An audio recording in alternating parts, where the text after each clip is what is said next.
Book Review. Hey guys, today's book review will cover the Bogleheads Guide to Investing. If you're interested in buying this book by the end of the video, the link will be in the description. And while you're down there, you can do me a huge favor by liking and checking out my channel, and maybe even subscribing. Now we go to the book.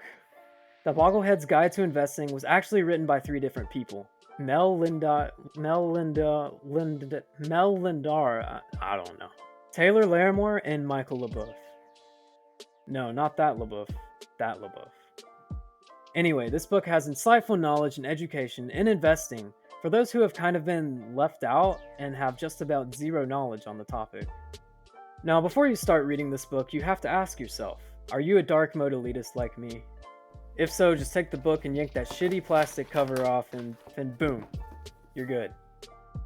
Bogleheads has 2 main sections in this book. The first half is to inform you of essential elements for successful investing, and the second half is to gear you towards optimal investing strategies to help you achieve your financial goals. First of all, holy fuck, does this book have a lot of information. You have bonds, tips, T-bills, T-notes, T-bonds, savings bonds, mutual funds, funds of funds, ETFs, annuities. Stop. The first section of this investing book is concentrated on teaching you the absolute pure basics of investing and educating you on specific topics, terms, and mindsets. I mean, they have 2 whole freaking chapters on taxes. Not only are they translating these seemingly meaningless words into plain English for beginners, but they also discuss popular investing mistakes and pitfalls in this part of the book.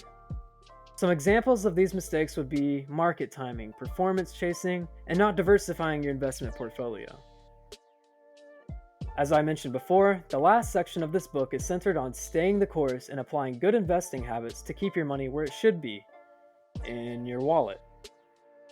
This part of Bogleheads consists of useful advice such as rebalancing a portfolio, casting out emotional decisions in your investing, tuning out the noise from investment media, avoiding conmen who are trying to swindle your money, and even contains information on passing on your wealth to beneficiaries after you decide that I want to die. The book expectedly ends with a summary of the principles learned throughout this investment guide and also includes motivation to help you carry out your plans in investing. Now, let's talk about my opinions on the book. I'll start by saying that I believe the Bogleheads Guide to Investing is just a complete 10 out of 10 for absolute beginners who have no knowledge of investing, and for people that don't know jack shit about personal finance. And here are my reasons why. First, the authors of this awesome book put everything in layman's terms. Remember all those financial words I was talking about? Stop. These guys wrote this book in such a way that even the bare beginners can catch on pretty fast to all the investing vocabulary. They even have a glossary of financial terms in the back of the book to help you out when you're trying to learn them. Second, the Bogleheads Guide to Investing really personalizes and caters different investing strategies depending on the person. They take factors such as age and your target retirement goals into account when they recommend certain types of investments. Finally, I think my favorite part about this book right here is that the authors genuinely care. These guys are not conmen.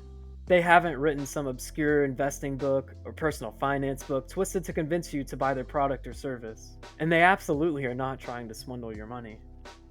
The authors of this book really do care about your long-term investment goals. They've gone to great lengths to provide as many citations and sources as possible to back up any claims or studies done in this book. There were also a couple chapters that I haven't mentioned yet. Chapters talking about saving for college, saving for your children's college and education, how to make the right choices regarding your insurance, and chapters about passing your wealth on to your kids, if you decide you're going to head out.